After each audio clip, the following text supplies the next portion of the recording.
Now AWS has introduced something very similar with their recent release, IAM-based SageMaker Unified Studio. I've been playing around with it and it's impressive.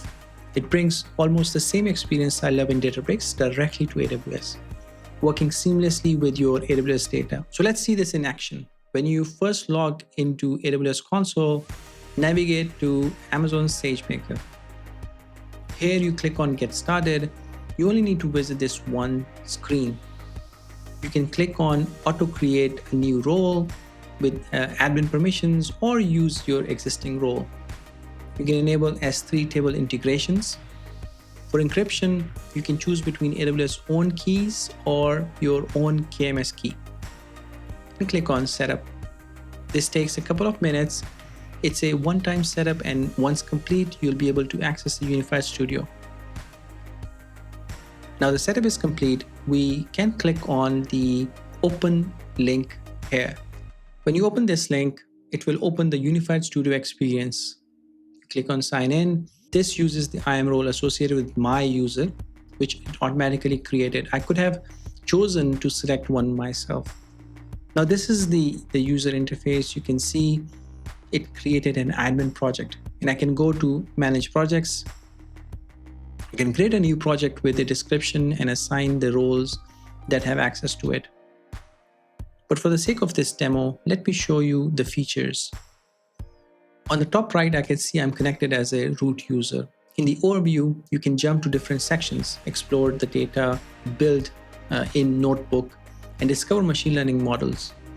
I can start with some sample data here. Under the Files tab, you can see I don't have anything yet. However, I can click this button to upload files directly from my machine.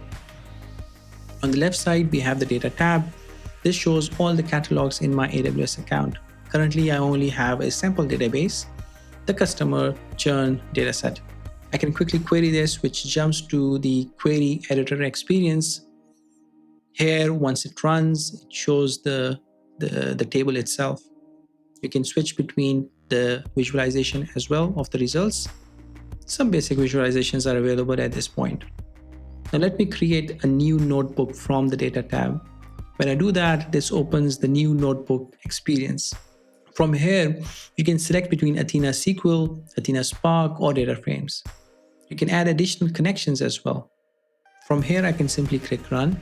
Now it uses Athena SQL to execute this. The great thing is you can look at the profile for each column. We can also create some quick charts. The output is stored in this data frame.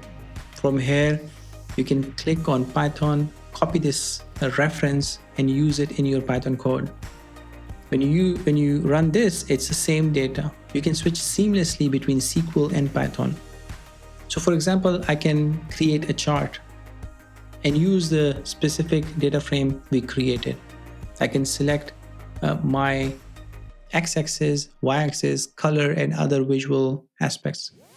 We can add a new cell by clicking on Python. And we can also click on Generate. It uses generative AI to write code for us. So let me type query churn table y Spark SQL. With this, it uses AI to generate code for us. Here is the code, and we can click accept and run this. Now it's using Spark SQL. It will automatically spin up the Spark runtime for us. And now in a few seconds, I can access my data using Spark DataFrames as well. And this is a game changer for customers to start querying the data on AWS within minutes. You just need to go to Amazon SageMaker Console in your AWS console and click on Getting Started. With a single page setup, you can interact with the data you have access to, whether it's on S3, S3 tables, Redshift, or even third-party data via connections. These are actual uses of AI that we are seeing more and more. With this healthy competition, we, the consumers, are the winners. Let me know if you'd like me to do a deep dive on any of these services or features. Thanks for watching.